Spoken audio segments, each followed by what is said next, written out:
Hey everybody, this is Gainer Milky, and this is T with Miss G, and T stands for Trauma, Empowerment, and Action. So we're spilling some facts and insights about tea and serving up some wisdom. And I'm a business coach, a conscious parenting mentor, and also a transformational coach and business owner. And the reason why I started doing this series was because I was learning a lot as I journeyed through my life that I wanted to share and hopefully give you some things to think about, some answers to questions that you might have on different topics in love, finding your own identity, whether you're on the path as a younger person, or you've kind of been around the block a few times and you find yourself in new situations that you need to kind of rethink who you are and who you want to be. And then family, which I'm very passionate about as a conscious parenting mentor, and enterprise, whether you work for yourself or for somebody else, how can you maximize your both your contribution and also your yes, cuninary, which is financial wisdom and success. So that's how I decided to do Tea with Miss G. It's kind of an offshoot of the Conscious Success Plan, which is a program that I have.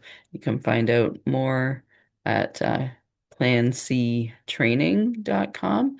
But today I want to talk about the first L, which is the only L in our life acronym, because on Tea with Miss G, I like to dive into some of the hotter topics that maybe we don't always think about or discuss with those who are closest to us, even though it affects all of us. And if we can't talk to the person who we're supposed to be closest to and is supposed to have our back, then that would be a problem. And I've faced that a couple of times, and I think that especially in love relationships, it can be difficult to bring up touchy subjects. But the one I'm going to bring up today is actually a public health problem, which is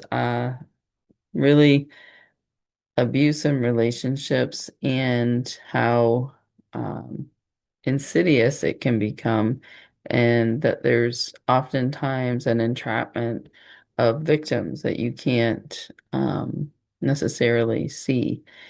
And the reason why I wanted to bring this up is because I think that oftentimes abusers will create an alibi where they have a second face, if you will, or maybe it's a first face that they put out to the world, and then, behind closed doors, it's a different story.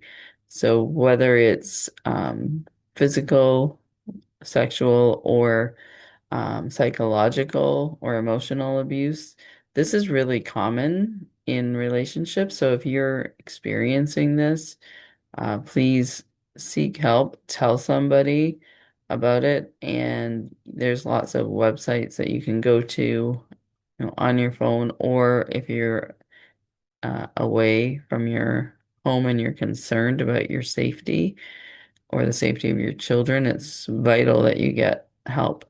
But I think that there's a really important few insights that I wanted to share, because abuse is a choice. I guess I didn't really realize it's kind of that as I've navigated through my relationships. But people who choose to abuse other people are not doing it because of trauma or because of like some psychological illness for the most part.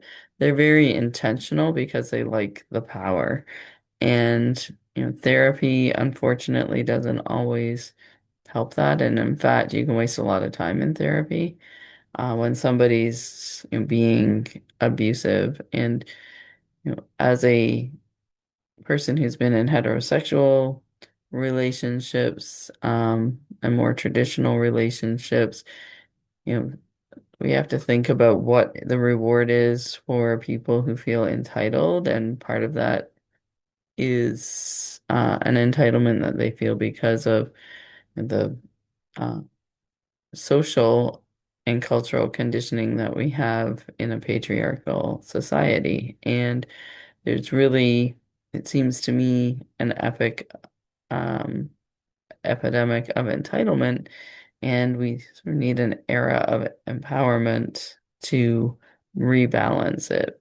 And another thing that I didn't really realize until I was educated myself on some of these situations is that oftentimes a male abuser will target high performance or high performing women because it makes them feel even more powerful to take down, in some fashion, a strong and accomplished woman. So I think that you need to be your own advocate and be aware of these things, and not let some of the toxic positivity, like, oh, it's not that bad, or they didn't hit you, but they diminish you through other means. And so I think that's something that's really important, especially to educate our younger people about what's appropriate in relationships, how power